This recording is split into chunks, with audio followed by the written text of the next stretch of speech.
I feel slightly embarrassed after that talk that I will be talking quite a lot about rivers, which is what I've been working on for the past 40 years. Yeah. However, this is a picture, Jeremy, of my own garden pond with the sudden invoker emerging from it. And before I talk about some of the pressures on freshwater ecosystems generally, and I address this question about whether we should be hopeful or in despair about the future, I just wanted to say that I have a little bit of history with dragonflies. So probably now about 30 odd years ago, on a particular location in central Wales where we have experimental catchments, we published some work indicating, for example, that conifer plantations, landscape scale change, reduced the distribution patterns, created holes in the distribution of golden ringed dragonflies. This nymph typically lives in areas with emergent vegetation in upland streams, actually draining open moorland and grassland. And we think what happened under conifer was that the erosion patterns under the conifer streams was actually depleting those same environments that Coda legaster depends upon, golden ring dragonfly depends upon. And this pattern has persisted actually for the 40-something years since we started this project in central Wales. Even though conifer has been removed from quite a lot of those catchments, the hydrological signals continue. So just I have a bit of history with dragonfly. The one piece of research that I was most excited by as a young PhD student was never ever published. This is not reference to my work, but I discovered in the early 1980s, near to a location where we had a field centre, Jeremy, another pond that I became interested in had libellula depressa that were breeding in it. And I became really intrigued about the patterns of behaviour and in particular mating behaviour that this species had, and started to think, well, okay, perhaps I can mark these dragonflies and find out what they're doing. And things now probably I wouldn't be able to do, but I was painting wing numbers on the wings of the dragonflies with enamel paint. And I kind of discovered that there was a turnover in the occupying territorial males on a daily basis. But also the females were coming back on repeated days, which meant they were copulating with different males over that time period. And as I started to read into all of this, I discovered this really intriguing phenomenon, which is extremely well demonstrated in dragonflies, of sperm competition. So the males are going out of their way in many species, probably even in mammals and perhaps even in human beings.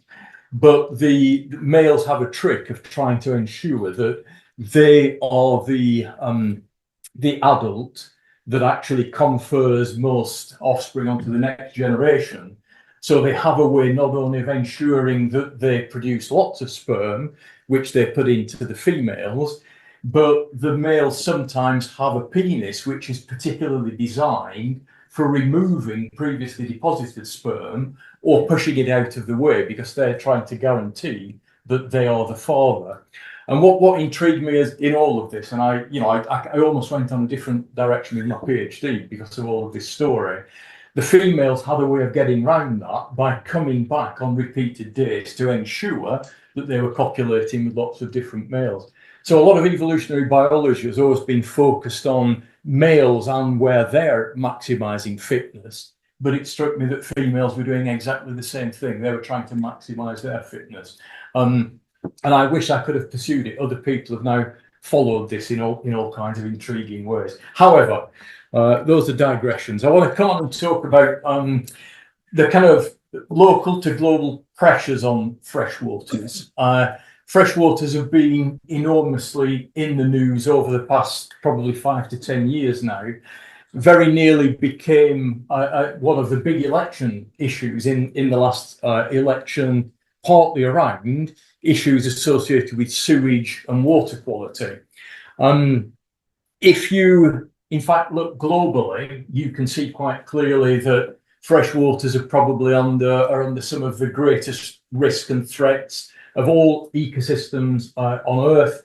So these are some data collected by Zoological Society of London and WWF, which is actually plotting a time series of different species of organisms that have been measured on at least 2 occasions since the 1970s. A lot of these, in the case of freshwaters, are fishes and amphibians. But what these data reveal, in fact, is that freshwaters around the world are hemorrhaging biological diversity faster than any other ecosystem, faster than terrestrial and faster than marine systems. And that's occurring for 2 principal reasons. One, as we've just heard, there are a lot of species that occupy freshwaters, but freshwaters are hotspots also for human activity. We use them for waste disposal, we use them for our water supply, we dispose of pollutants into them, both purposefully and inadvertently, and those 2 things together are actually driving this reduction in freshwater diversity. We can see examples of it in our own backyard. So these are some increasingly well-known data for Atlantic salmon. Some of the most iconic freshwater organisms of all connect the very headwaters of streams to the world's oceans. And what we see, if you look, for example, at catch statistics for Atlantic salmon, catches have been declining precipitously over the last 40, 50 years or so. Everywhere that's red on this map across England and Wales has Atlantic salmon populations that are now essentially falling below the level where they can no longer be sustained. And the big map on the left-hand side is a projection of movements towards extinction of different Atlantic salmon stocks for different rivers in Wales. And you'll see that some of our rivers, such as the Tavy, literally are a small number of years or decades away from losing this wonderfully iconic organism. I became a freshwater biologist because of seeing salmon leaping up the River Ribble as a child. Now, in the United Kingdom, in Wales in particular, quite a lot of the debate about the kind of trajectory, the threats to freshwater systems, and in particular rivers, has focused very much on sewage. And in the public mind are risks and issues around what have been called literally hundreds of thousands of sewage spills that occur on an annual basis into English and Welsh rivers, and also a little bit Scottish rivers. But in actual fact, the story isn't quite so negative around sewage in particular. If you were to go back to the headwaters of rivers in South Wales around the turn of the kind of 1900s, late 1800s, you would have seen a pattern looking something like this, with lots of heavy industry associated with coal fields, rivers being polluted by cyanide and phenols and various other things. And the problems of industry in the South Wales rivers were juxtaposed also with problems of sewage disposal. So quite a lot of the South Wales valleys, as in other parts of urban Britain, have trunk sewers that follow the valley bottoms. And back in the 1960s and 70s, quite a lot of those trunk sewers leaked directly into the river. And at the same time, wastewater treatment works were actually really seriously underperforming. So what we find, when I came to Cardiff University to be a student in 1980, we had something like 70% of South Wales rivers that were classed as grossly polluted, because they had this combination on the one hand of wastewater, poor wastewater disposal, sewage inputs into the rivers, sitting alongside the problems with the coal fields and the coal fields oriented industry. And again, that pattern is repeated quite widely across different urban parts of England and Wales and bits of the kind of industrial belts of Scotland. In fact, what we see when we look at the signals from what's happened with sewage is that the signals have been improving through time. So these are some data collected from a system called the Harmonised Monitoring System, which looked at literally hundreds of locations at the bottom end of rivers. These are English data, the Welsh data show the same thing. But typical indicators of insanitary organic pollution, such as ammonia, biochemical oxygen demand and phosphorus actually have indicated that there has been improvement through time. And that reflects a piece of legislation that was enacted from Europe in the early 1990s called the Urban Wastewater Treatment Directive, that led to investment in wastewater treatment works, and it led to investment of sewage infrastructure and various other things. And things improved as a consequence of that. So, you know, the first big lesson is when we take action, we can make a difference with the legislation that we enact. What we've also shown, I'm sorry, this is a horribly complicated figure, but what one of our PhD students took data from literally thousands of locations across English and Welsh rivers and indicated that if you looked through time over this kind of 30-odd year period from the early 1990s onwards up to the present day, particularly where rivers drained urban locations, actually they've been improving in biodiversity terms over that time period. So we not only had a movement toward cleaner waters, but in addition to that, we had an increased richness of organisms that was developing, and also a progressive shift towards clean water organisms that was tracking this cleanup of wastewater treatment problems. That led to, you know, I could take you literally a few hundred meters from here and show you signs of all 4 of these different organisms on this particular figure. So clean water organisms such as otters, dippers, which I've spent a lot of time working on in my career, clean water mayflies. Here's Will Millard holding a grilse, a young salmon, which has probably spent one winter in the sea, literally photographed in the River Taff a few hundred meters from here, that a salmon in the 1980s and 90s started to recolonize the Taff as it was becoming cleaner because of the issues, the way we got on top of some of these problems. Now, in fact, there has been a change in that trajectory. Otters are now declining. Atlantic salmon, as I showed you earlier on, are now declining. And in fact, the evidence that we have is that all of that tremendous recovery in the river environment that we'd initiated from the late 80s and 90s onwards appears to have come to a halt. And this is a Europe-wide phenomenon. Here's a piece of reporting in the Times which followed some of our work, where we kind of illustrated that recovery patterns started to plateau in about 2010 through to about probably 5 years just after that. And so we've asked questions around why that recovery pattern has been stalling. Is it agriculture? Is it climate change? Is it new forms of pollution that are actually giving rise to a new set of problems? And that's very much exercising my research group and the PhD students who are working with us. So quite clearly, we are dealing with a whole set of different challenges in the water environment that are not just about organic pollution and sewage. Some of those problems are legacies from the past. So here are some data illustrating just for 2 groups of chemicals, PCBs, on the one hand, formerly industrial chemicals, PBDE flame retardants, and the figures here illustrate that in the Taff, very close to us, those legacy chemicals are still accumulating in food webs. So top predators such as dippers accumulate these chemicals in quite significant concentrations. The map on the right-hand side is an indication of concentrations of PBDEs from different parts of Wales. And what those data show, in fact, is that dippers in South Wales contain more flame retardant chemicals than have ever been measured in songbirds anywhere on Earth.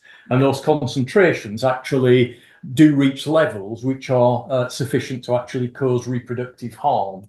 So it's a really interesting paradox here. We've got organisms that have been recovering in formerly urban environments, but paradoxically that now exposes them to other kinds of pollutant problems. Another really interesting emerging issue is in the domain of what happens with pharmaceutical compounds. And, pretty much anyone who's ever unwell, whether it's an illness of younger ages or older ages, whether it's a mental well-being issue, whether it's some other kind of difficult conditions that we have to cope with, we tend to take drugs of various sorts. And of course, some of us also use recreational drugs such as caffeine and tobacco.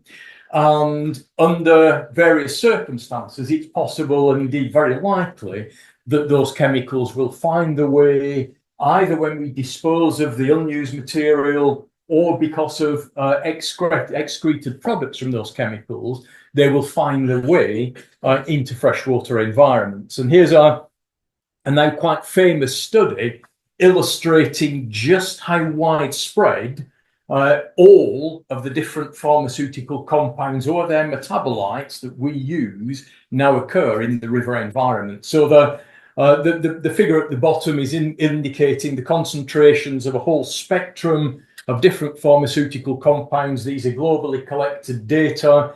The top figure is indicating the detection frequency. So, for some drugs, carbapamazine as an example, it's possible to find the residues in excess of 60% of water samples taken pretty randomly globally. And again, an example from South Wales rivers illustrates that we can find that whole different spectrum of pollutants. These are data collected from a series of MSc students that I've had looking at this problem over the past few years. And the data essentially illustrating downstream trends. On the left-hand side, a small stream called Roth Brook. On the right-hand side, the bigger River Taff. And what you see, essentially, the height of the bars and the colours indicate the different compounds that arise. The red bars for caffeine actually illustrate that this is something we're responsible for. We're the only species who use caffeine, and the fact that we can detect caffeine in surface waters means that the tea we drink and the coffee we drink, of course, is being excreted. It's finding its way into the river environment, and it acts as a tracer, which helps us to understand where all those other chemicals come from. Now, on the right-hand side in the Taff, it's quite easy to kind of pinpoint the source of all of those different chemical compounds to Kilfinnith wastewater treatment works. So we've cleaned up its organic discharge, but it's still discharging some of those other compounds. In the case of Roth Brook, what we actually think is happening is that as soon as there's no obvious wastewater input into that stream, but as soon as the stream enters Cardiff city boundaries, it starts to receive drainage from misconnected sewers. So in lots of our houses, about 5% of our households, our plumbers or our builders misconnect foul sewers or dishwashers to the wrong outlet pipe, and the material ends up in a surface drain rather than in the foul sewage system, which is why we see that material. Now, there's another interesting dimension of it. This is my own dog, Leo, who, when he was a puppy, we took him to the vet, and the vet said, well, you've got to give your dog flea treatments on a 3-monthly basis. All vets still tell you this. Vets still have lots of signs in their surgeries indicating you've got to control parasites in your dog. We now only ever give this dog anything if there is a real indication of a problem, whereas many people are treating their animals prophylactically for conditions. And in fact, we find evidence that fipronil, imidacloprid, 2 pet flea treatment products, are actually present at concentrations that are sufficient to be toxic to invertebrates in rivers in the South Wales valleys. And just to illustrate, to make the point about surface drains, it looks as though down the drain routes, through sewage, through disconnected sewers, are the principal routes through which these veterinary pharmaceuticals, as well as human pharmaceuticals, find their way into the freshwater environment. We again, this work was carried on fairly close by here. We did start to ask questions back in the middle of the last decade, about 2016. There was big interest in plastics in the marine environment, but we wanted to know whether there might be similar problems arising in the freshwater environment. And we started to look in insects of various sorts. We also looked in my favourite bird, the dipper, for any evidence of plastic being transferred through food webs that might reach dippers. And what we found was that half of all the insects present in the TAF system already contain microplastic fibres. So fibres are extremely widespread in river environments.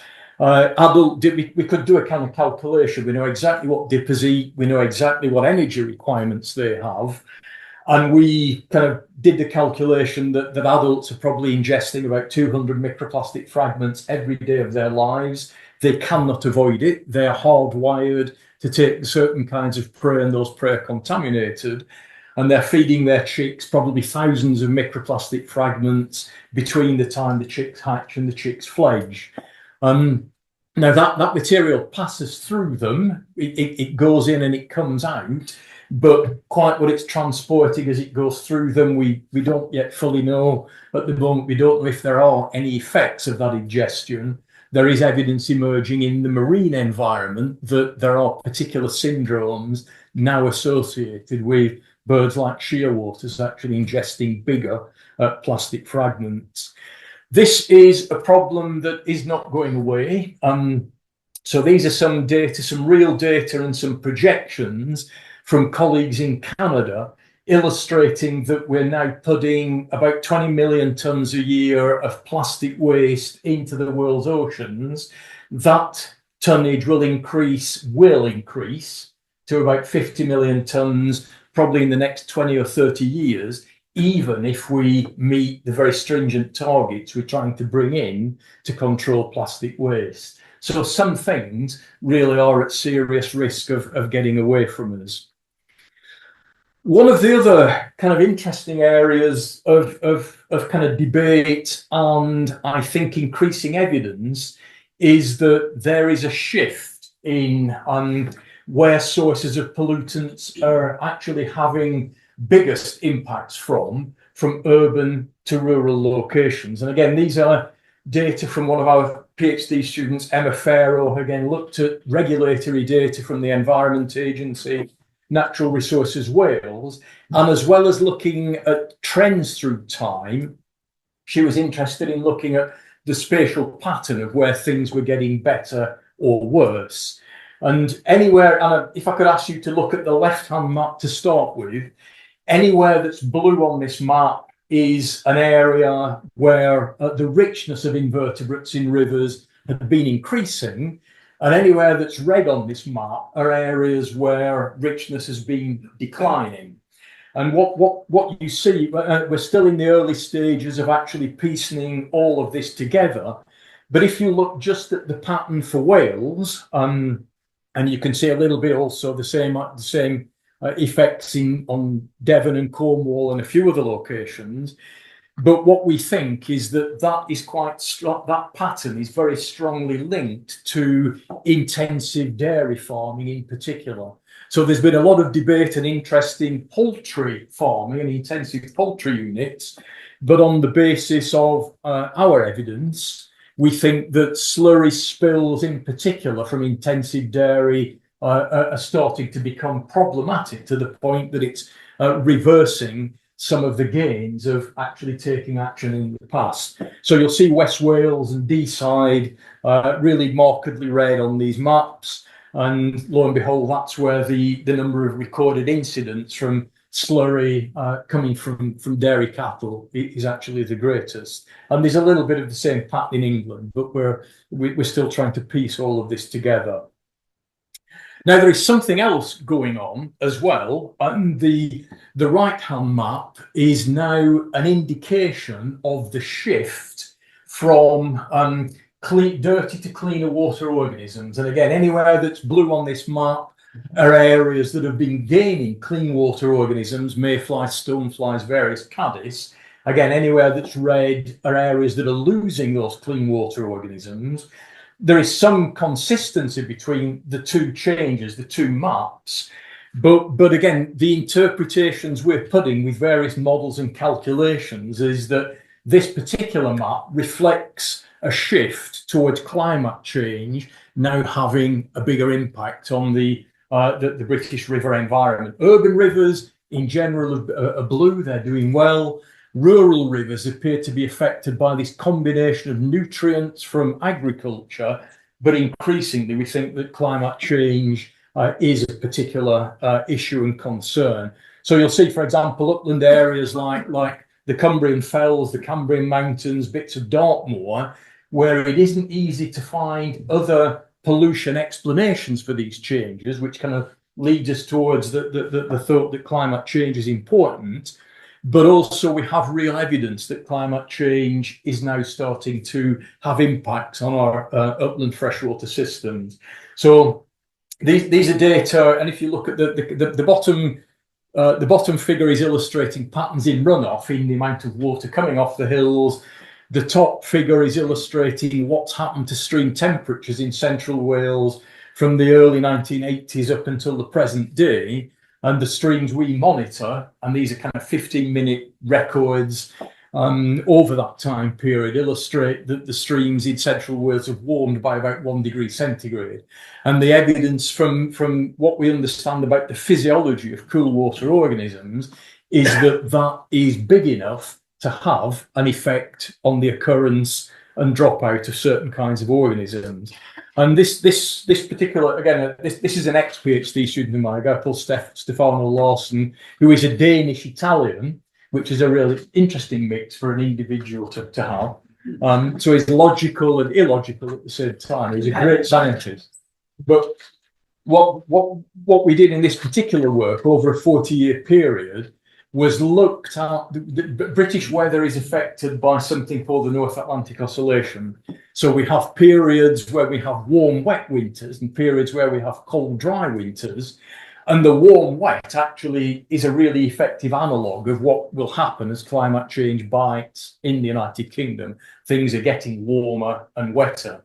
And what Stefano has shown with the long-term analysis of our data from the Flindriani experimental project is that the warmer, wetter winters actually synchronize fluctuations in abundance and stability, so that under those warmer, wetter conditions, numbers of organisms are simultaneously dropping or increasing depending on what's happening. So exactly what will happen with climate change has very significant effects on the abundance of organisms that are present. If you look through time at our upland sites at Flindriani, pretty much any stream type under any land use, and we monitor closely 14 streams draining either broadleaf woodland or circumneutral moorland or conifer forest, all of them are actually showing this reduction in invertebrate abundance through time.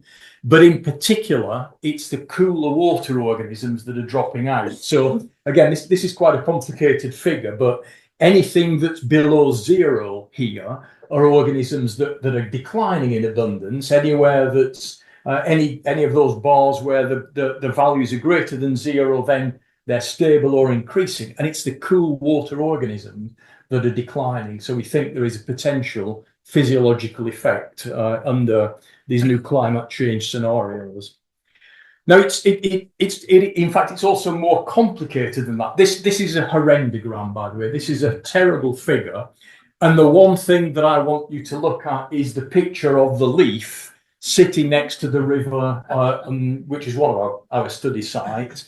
And what the rest of the stuff on that figure shows is that under warmer, wetter conditions, leaf litter in streams breaks down far more rapidly and is exported downstream far more rapidly. So decomposition rates are cranked up by warmer temperatures, and then because of higher flows, that material is exported downstream. Leaf litter is critically important to the energetics of stream environments. And if you remember my story about golden ring dragonflies, that's exactly the material they're living in. Lots of different invertebrates feed on that material, they break it down, they produce feces from it, which other invertebrates then use. if we are losing that material more rapidly at warmer, wetter conditions, then the whole energetic base for the stream ecosystem is being altered. So we think that you know, this is at the moment the best guess we've got about the processes that are responsible for cool water organisms disappearing because they're physiologically impacted, but also key resources actually being lost because of warmer, wetter conditions. Now, again, this is not all bad news in that it gives us an idea of action we can take to try and reduce those impacts. And again, this is a complicated figure, but what another of our PhD students, Fiona Joyce, who now works for DEFRA, carried out an analysis of our 40-year data. And what she showed, in fact, was that wherever we still had native deciduous woodlands on the catchments of the streams at Llynbrioni, then invertebrate numbers have been far more stable through time.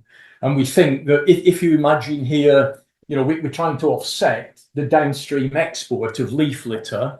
If land use is putting that leaf litter into the stream at a rate quicker than it can be exported, then you've got a stabilizing set of circumstances.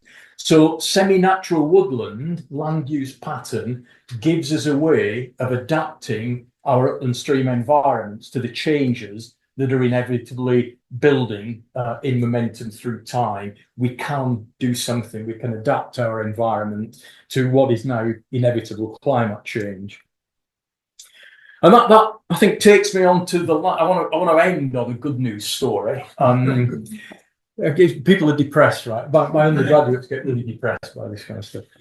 One of my first ever jobs back in the 1980s was to look at the potential effects and, in fact, the real effects of acid rain on upland stream environments. And the Llynbrioni stream experiments that have now been running for 40-something years and are teaching us about climate change came into being because of a need to understand the effects that acid rain had in upland Wales, but also how those effects appeared to be exacerbated wherever we had plantation conifer forestry present on the upland Welsh landscape.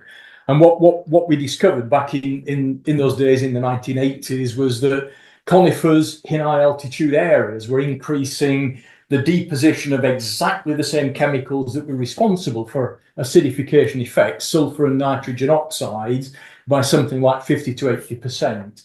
So on the one hand, we have problems with acid rain, but the problems that were being caused actually were locally exacerbated by the way we were managing our landscapes, and big steps were taken, in fact, to alter where conifers could be planted because of some of this work. Now, again, the long-term data show that this is a set of time series. On the left-hand side, average conditions. On the right-hand side, the worst case conditions that occur with what we call acid episodes. So wherever there is a storm event going on, typically in the past, those storm events would have led to really serious acid conditions in the stream.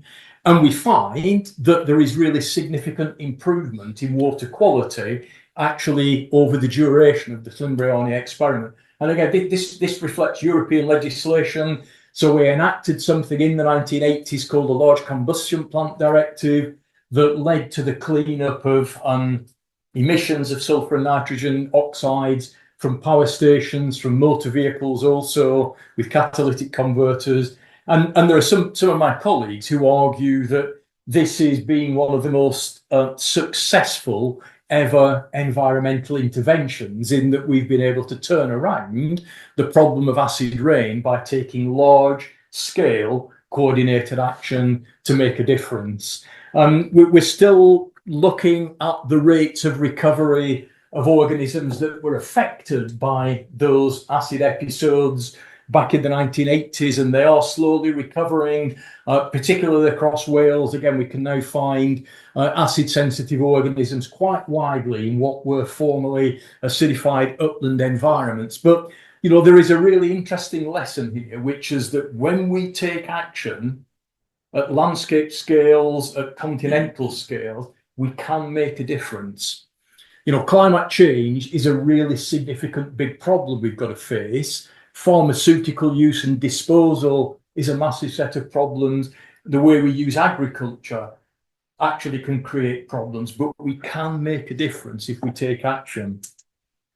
So just to kind of end on all of this, you know, should we be hopeful? Should we be despairing? Well, you know, quite clearly the pressures that we deal with in the freshwater environment are complex and multiple.